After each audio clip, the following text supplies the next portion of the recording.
Bonjour à tous, on va voir dans cette vidéo les 7 meilleurs outils IA pour faire de la recherche sur internet. Ce qu'on va faire, c'est qu'on va partir de l'outil le plus basique, donc ChatGPT en version gratuite, et je vais vous montrer au fur et à mesure les meilleurs outils selon vos cas d'usage pour à la fin vous donner ce qui est pour moi le meilleur outil IA quand vous faites de la recherche et de la veille. Ce qu'on va faire du coup, c'est prendre le même prompt qu'on va analyser avec les 7 outils et on va pouvoir du coup faire des comparaisons et voir lequel est le meilleur. Donc voici le prompt qu'on va utiliser pour le test, je l'ai fait grâce à Claude. Donc tu es un expert en veille technologique IA, consulte ces 3 sources d'actualité IA, donc The Rundown, Ben's Bytes et Artificial Intelligence News. 7 février 2026 au 14 février 2026, comme ça on a le même référentiel qu'on pourrait utiliser pour les 7. Et ensuite fournis-moi un rapport de veille structuré avec top 3 tendances, nouveaux outils, mise à jour importante, opportunité business et à surveiller avec des signaux. Et du coup on a demandé un format concis, actionnable et sans bullshit. Donc pour moi, le 7e outil, ça va être ChatGPT en version classique. Donc j'ai utilisé le mode basique, pas besoin d'utiliser le mode thinking. Donc ça permet d'avoir une réponse qui est quand même claire. Juste le problème, c'est que on peut avoir les sources certaines fois, mais on va y revenir plus tard sur ChatGPT. Mais en tout cas, pour moi, c'est le numéro 7.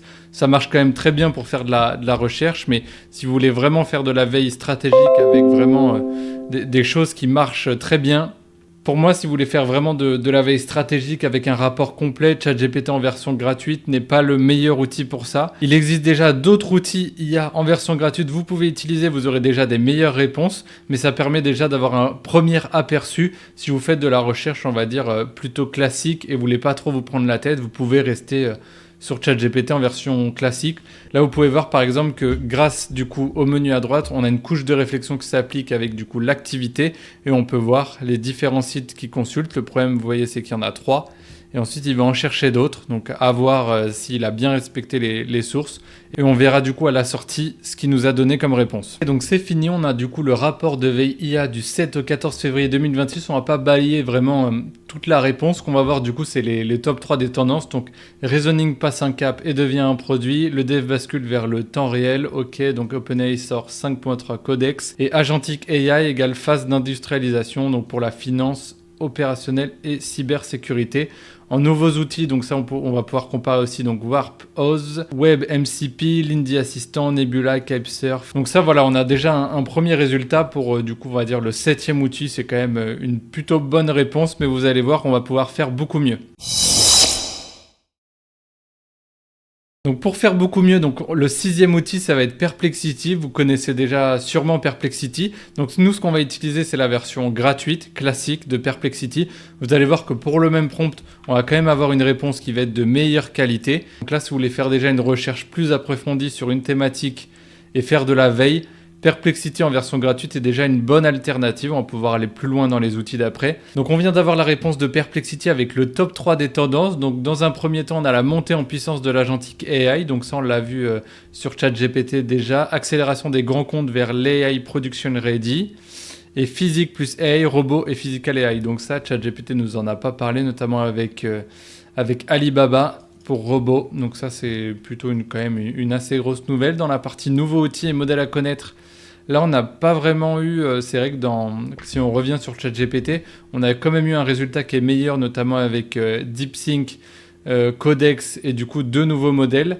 Tandis qu'avec Perplexity, on nous parle du coup de Physical AI. On va dire que Perplexity, ça va plus être général et ça va nous permettre de pouvoir avoir une vue d'ensemble. Peut-être que le prompt n'était pas assez bon, mais ça nous permet déjà de voir les différences entre les deux. Et ensuite, on a les mises à jour importantes des outils existants. Et là, du coup, il l'a vraiment fait par thématique et infrastructure. Et on n'a vraiment pas spécialement de détails par modèle. Et ensuite, opportunité business pour entrepreneurs et consultants. Donc, on a différentes offre, mais là on parle vraiment du coup d'agentic AI et différentes choses. Donc là on va dire que le prompt était peut-être un peu flou. Avec l'expérience, Perplexity est meilleur pour faire de la recherche, mais on va dire qu'entre Perplexity en version gratuite et ChatGPT, on a quand même des choses qui sont similaires, donc intéressant à tester.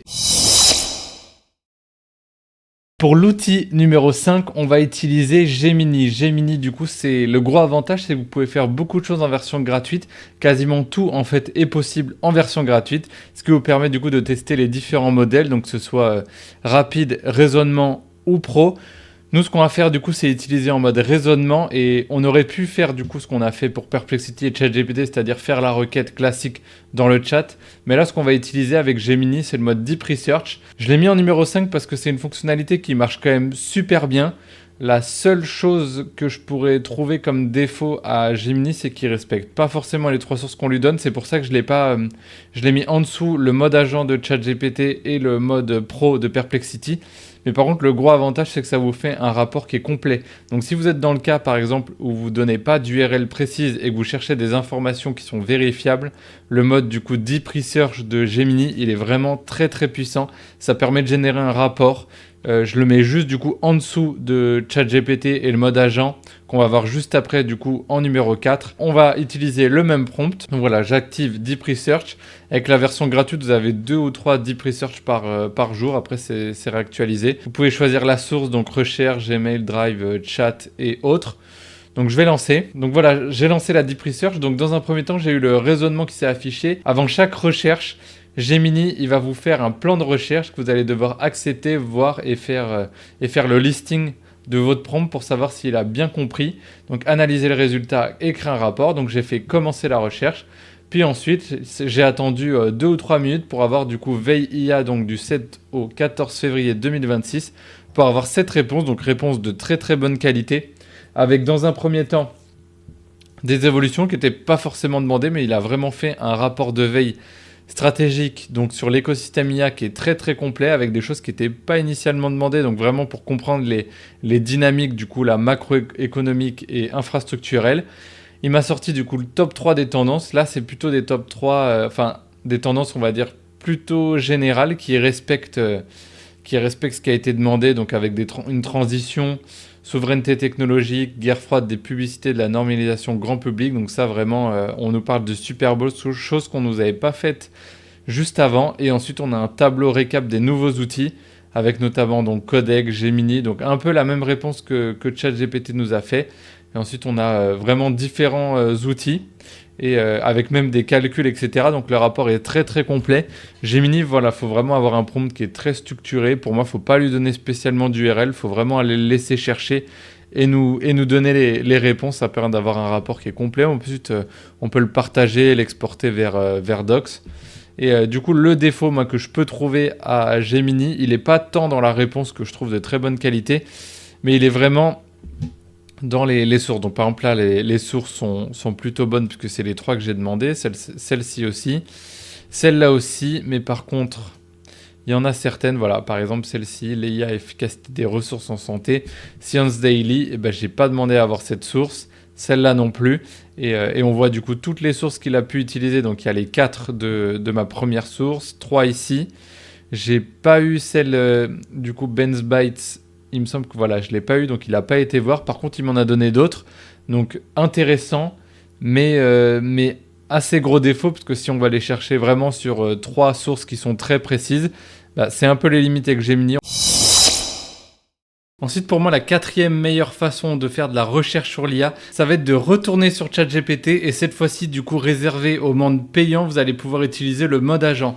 Le mode agent, je ne sais pas si vous connaissez, donc vous y allez en cliquant sur plus, mode agent juste ici, et là, ça vous permet ça permet du coup à ChatGPT de pouvoir faire la recherche directement en fait depuis son navigateur et pouvoir du coup vous faire des sources et vous allez voir quand on va pouvoir cliquer sur le lien cliquable de la source, on va pouvoir voir quel extrait ChatGPT a pris pour formuler le rapport et le rapport va être de bien meilleur niveau. Donc ce qu'on va faire ici, c'est simplement recopier-coller le prompt, mode agent, et là vous avez la possibilité donc de faire recherche sur le web. Après vous pouvez faire Gmail, Calendar, Drive, GitHub et vous pouvez faire d'autres connexions supplémentaires. Donc on va lancer la recherche. En fait voilà, ce qui se passe, ça va être que ChatGPT il prend son navigateur, il crée un navigateur directement et il va chercher directement sur les URL et on peut le voir du coup naviguer sur les différents sites qu'on lui a donnés, les 3 URL, et pouvoir du coup faire ce qu'on attend de lui, c'est-à-dire le rapport final avec les 5 points. On a la possibilité de voir activité ou reprendre le contrôle du navigateur. Si je fais activité, ça permet simplement de faire la description de ce qu'on est en train de voir avec des captures d'écran. Et du coup, si vous faites 3 petits points vue bureau, vous retournez sur la vue classique. Vous avez la possibilité de reprendre le contrôle du navigateur si vous voyez que ChatGPT part pas dans la bonne direction ou s'il est coincé, notamment s'il n'arrive pas à cliquer sur accepter cookie. Et vous pouvez arrêter quand la recherche, vous voyez que ça mène à rien, vous pouvez tout simplement l'arrêter. Et après une dizaine de minutes, on a eu le rapport qui a été généré par le mode agent de ChatGPT. Donc veille IA avec le top 3 des tendances. Donc agentique devient la norme et la structure autour d'organisations entières. Ça, on avait vu avec les 3 précédentes. La différence, du coup, c'est qu'on a vraiment Fusion XAI et SpaceX et restructuration. C'est la première fois qu'on nous parle d'Elon Musk depuis le début et de Grok. Donc ça permet aussi d'avoir différentes choses. On parle aussi de génération de code et collaboration d'agents. Et là, on parle de GitHub et Entire.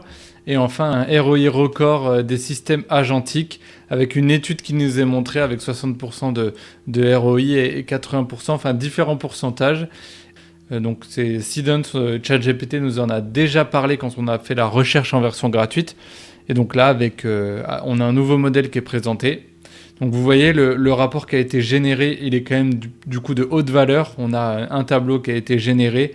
On voit vraiment, il y a eu le paquet comparé aux 3 outils qu'on a vus avant. Par exemple, au niveau des outils, on a un tableau qui a été fait pour la partie 2 avec la source. Ce tableau, il n'était pas particulièrement demandé, mais ça permet vraiment d'avoir quelque chose qui est complet. Et en fait, le gros avantage du mode agent de ChatGPT, c'est qu'il va te dire exactement où il a été chercher sa source. Par exemple, pour cette partie-là, il a pris du coup ce lien. Ce que vous allez faire du coup, voilà, en cliquant sur le lien, vous voyez, ça apparaît et c'est surligné en orange. Si vous allez sur le site, ce ne sera pas surligné. Et ça nous permet de voir exactement où ChatGPT a pris son information pour aller nous faire le rapport. Ce qui fait que vous pouvez aller revérifier hyper facilement s'il y a une information que vous trouvez bizarre. Vous cliquez sur le lien, vous allez directement voir si ça correspond, vous retraduisez ou autre. Et ça permet vraiment de faire de la revérification. Et le rapport que vous auriez mis 2 heures à faire, bah là en fait vous lancez le prompt. Pendant une dizaine de minutes, le mode agent cherche, donc vous pouvez faire autre chose. Et quand vous revenez, vous refaites la modification. Puis ensuite, vous allez voir que ça va être largement meilleur. Ce qu'on va voir ensuite, maintenant, ça va être sur la partie Claude. Pour moi qui est le numéro 3, donc top 3 des choses à utiliser si vous faites de la veille IA et que vous ne voulez pas vous prendre la tête avec des outils d'automatisation qu'on va voir du coup pour la partie 2, vous allez pouvoir utiliser l'extension Chrome. Et cette extension, elle est tout bonnement incroyable puisqu'elle permet à Claude de faire des tâches directement sur votre navigateur. Et ça vous permet clairement d'avoir un outil qui est à votre disposition, qui peut faire des tâches, aller sur des Excel, des docs et vous rédiger un rapport complet. Vous pouvez ensuite lui demander d'envoyer un mail, vous pouvez faire plein de choses. Et là, on va beaucoup plus loin que le mode agent de ChatGPT qui se cantonne uniquement à faire de la recherche et vous faire la synthèse sur le chat. Je trouve honnêtement que la veille qui est faite grâce à Claude, on va dire qu'elle est moins bonne, un peu moins bonne que le mode agent, mais par contre la possibilité de le connecter à différents outils afin de pouvoir le faire avec d'autres choses et d'autres outils, donc l'interconnexion pour moi c'est vraiment ce qui en fait le top 3 des outils à utiliser en 2026 pour l'IA. Donc ce que vous allez faire, c'est télécharger l'extension Chrome.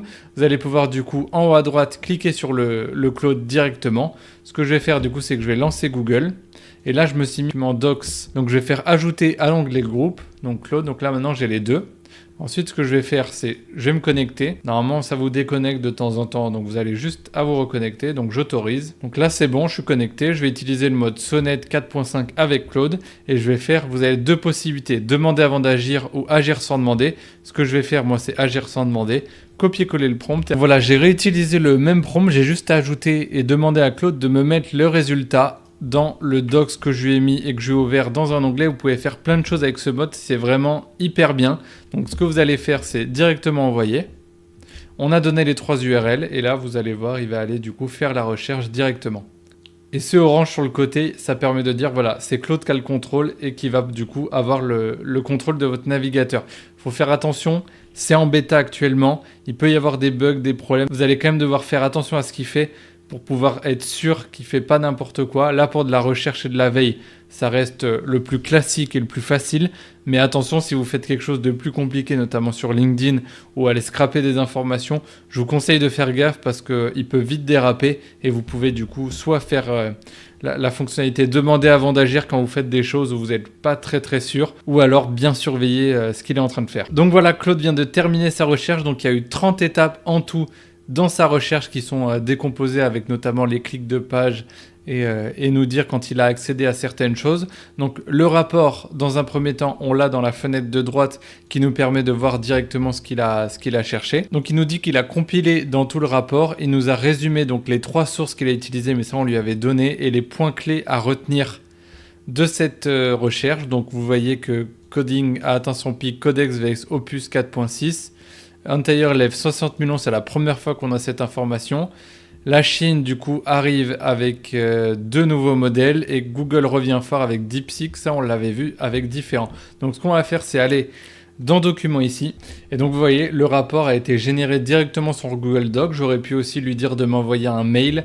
Si je lui avais ouvert mes mails et puis me créer à partir d'un docs un fichier PDF que je peux mettre dans un drive. Et c'est ça la force de l'extension Chrome, c'est vraiment que vous avez la possibilité de faire à Claude des choses qui sont directement dans votre navigateur. Là, on va dire du coup que le résultat importe peu, mais ce que je voulais vous montrer, c'est vraiment la possibilité d'articuler les outils et de pouvoir faire des choses comme dans une automatisation, sauf qu'on va dire que le process est beaucoup moins figé et cette solution est vraiment un très bon compromis entre LLM classique et automatisation figée, ce qui est vraiment du coup très intéressant pour les personnes qui recherchent ce type de choses. Après, pour les réponses, on va dire que c'est un mix un peu du mode agent de ChatGPT et des réponses des LLM gratuits. Il y a un peu plus d'informations, j'ai l'impression. Il n'y a pas de tableau, c'est moins complet que le mode agent, on va dire, mais par contre, l'interconnexion est vraiment très intéressante avec l'extension Claude. Pour moi, le deuxième meilleur outil que vous allez pouvoir utiliser, c'est les automatisations. Que ce soit Make, Zapier ou N8N, vous allez pouvoir du coup faire plein de choses avec les automatisations. Ce que je vais faire, c'est que je vais vous montrer un exemple que j'ai fait pour un client. Je pourrais vous le détailler dans une vidéo ultérieure, mais vous allez voir, c'est extrêmement puissant et ça permet de faire plein de choses. C'est un outil qui est gratuit jusqu'à une certaine limite. On va dire que pour faire de la veille classique de 3 URL une fois par semaine, le plan gratuit suffit. Et ensuite, vous allez devoir utiliser une API d'IA pour pouvoir du coup faire la suite et utiliser l'IA dans votre automatisation. Donc là, moi, ce que je fais, le départ, je vous l'explique brièvement. Je ne vais pas faire d'essai, mais c'est juste pour vous expliquer le principe de cette automatisation. Ensuite, on peut faire vraiment beaucoup de choses. Donc, ça part d'un Google Sheet. Là, on va mettre les 3 dernières URL qu'on a utilisées. Donc là pour le coup, les 3. On va demander du coup si le filtre existe. Je vous laisse voir ce qui a été fait. Le plus important, voilà, choisir la bonne feuille et mettre la bonne rangée avec un filtre, disant si ça existe ou pas. Ensuite, on va utiliser un flux RSS. Ce flux, il va nous permettre d'aller chercher les différents articles qui sont sortis via les différents liens. Là, on va dire, je ne sais pas si sur les 3 sites qu'on a utilisés, il y avait un /feed. Avec un flux RSS, c'est hyper important d'avoir un /feed, ça vous permet, sinon ça va pas marcher. Je vous montrerai du coup dans la vidéo avec un rss.app comment avoir les bons flux du coup avec le /feed qui permet de le contourner et du coup avoir accès à ces différents articles. Ce que j'ai fait ici pour l'automatisation, là vraiment c'était l'exemple, c'est de faire du coup de aujourd'hui à moins 2 jours. Donc là pour l'exemple, on aurait dû faire aujourd'hui à moins 7 jours. Et maximum de résultats, là j'avais mis 2, c'était pour l'exemple pour montrer lors du coaching. Ensuite, vous utilisez un module Perplexity. Ce module, du coup, il faut mettre des crédits API. On va dire que pour un article, ça vous coûte 0,01 centime à analyser, donc à voir. Moi, voilà le prompt que j'avais utilisé. Donc, article à analyser, donc je donne le titre, l'URL et la date. Et en fait, je vais demander à Perplexity d'aller me faire la recherche directement en fonction de l'URL et de me faire une synthèse de ce qui s'est fait. Là, vraiment, dans l'idéal et pour faire le plus propre possible, ce qu'il faudrait faire, c'est Perplexity. On va chercher les différents modèles et ensuite, on rajoute un module ChatGPT à la fin pour nous faire la synthèse et le rapport de tout ce qui s'est fait. Et ça permettrait vraiment d'aller beaucoup plus vite et d'avoir un rapport qui est très concis. Et là, vraiment, de louper aucun article. Donc, c'est vraiment le très, très gros avantage des automatisations. Et ensuite, vous pouvez par exemple utiliser un routeur ici qui permet de séparer la route. Donc, par exemple, vous envoyez un mail et vous le mettez dans un Google Drive. Mais c'est vraiment la force des automatisations, c'est qu'on peut faire tout ce qu'on veut. On va être plutôt limité avec Claude, même si c'est très très bien. Mais par contre, là, le résultat est vraiment top avec les automatisations. Notamment, chercher les URL avec Perplexity. Et si on rajoute un module ChatGPT, on va vraiment aller beaucoup plus loin que ça. Donc, c'est vraiment très intéressant. Et pour moi, du coup, c'est le numéro 2 des meilleures façons de faire de la veille et de la recherche sur Internet grâce à l'IA. Et donc pour moi, la meilleure façon de faire de la recherche grâce à l'IA sur Internet, c'est d'utiliser Perplexity. Perplexity, on l'a déjà vu, je l'avais mis en numéro 6, que ce soit la version gratuite pour faire de la recherche. Là, vous pouvez aussi utiliser la version gratuite. Moi, c'est actuellement celle que j'ai. Et ce qu'on va utiliser, du coup, c'est la recherche approfondie. La recherche approfondie de Perplexity, elle est hyper puissante et elle permet vraiment de faire des choses qui sont hyper impressionnantes. Notamment, c'est un mode agent de ChatGPT boosté. Et ça permet vraiment de faire des rapports qui sont très complets, très intéressants et littéralement prêts à l'envoi.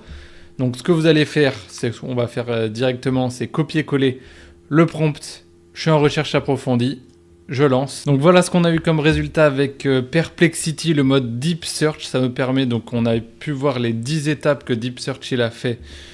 Donc en allant consulter les différentes sources, en fait ce qu'il va faire du coup le Deep Search, même si les autres le font, mais je trouve que Perplexity le fait encore mieux, c'est vraiment qu'il va trouver du coup les différentes sources qu'on lui a demandé, donc il va trouver les bons articles et ensuite il va aller recroiser les différentes sources en allant voir ailleurs pour voir si les sources déjà sont vraies et vérifiables et ensuite apporter encore plus d'informations.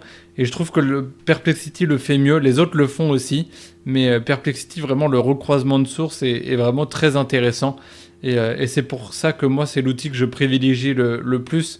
Pour les personnes qui ne veulent pas s'embêter avec une automatisation, la raison de pourquoi j'ai pas mis l'automatisation en premier, c'est vraiment le fait que ce soit difficile à mettre en œuvre. Vous, si vous voulez vraiment faire un rapport qui est très détaillé de type professionnel, soit en mode agent de ChatGPT, soit Perplexity, ce mode-là, ça vous permet d'avoir une réponse qui est extrêmement qualitative et pouvoir du coup faire des rapports qui sont bons et prêts à envoyer. On va simplement balayer la réponse, donc le top 3 des tendances et évolutions majeures, donc là on parle vraiment de Google, donc le mode DeepSync avec du coup des données, on parle aussi du modèle de ChatGPT 5.3 Codex, on reparle de l'agentique AI du coup avec différentes choses, donc du coup avec les liens cliquables, vous avez la possibilité de vérifier les sources sur Perplexity, et là du coup si je clique sur BenBytes, donc à la différence de ChatGPT où vous allez avoir ce qui a été surligné, là où il vous donne simplement l'article où il a été cherché. Donc c'est vrai que là où ChatGPT je trouve qu'il est meilleur, c'est vraiment de nous donner exactement ce qui a été pris pour pouvoir faire le rapport. Et ensuite du coup on a les nouveaux outils. On n'a pas de tableau qui a été fait dans ChatGPT, mais vraiment le recroisement de sources. Généralement, quand une source sort de Perplexity, elle est bonne. Quand elle sort aussi de ChatGPT, le mode agent, je vous le conseille vraiment d'utiliser. Elle est aussi très bonne. Perplexity, vous pouvez faire une recherche par mois en version gratuite, donc ça peut être intéressant à tester dans un premier temps. Et si vous avez déjà un abonnement de ChatGPT, vous pouvez déjà utiliser le mode agent. Merci d'avoir suivi cette vidéo. Je vous conseille vivement de rejoindre mon académie IA qui a déjà plus de 600 membres et qui vous permet au travers de cours vidéo où je vous présente les différents outils, donc Claude, comment faire les assistants IA, les skills, ChatGPT, comment l'utiliser, le mode agent, créer vos prompts, créer vos GPT et vraiment avec pour seul et unique objectif de gagner 10 heures par semaine grâce à l'IA. Je vous invite à prendre un rendez-vous avec moi avec le lien qui est directement dans la description et qui permet de voir si votre profil correspond au type de personnes qu'on peut accompagner. J'ai un mentorat IA de 90 jours qui vous permet de gagner 10 heures par semaine avec l'IA, donc garantie. Merci à tous d'avoir suivi cette vidéo.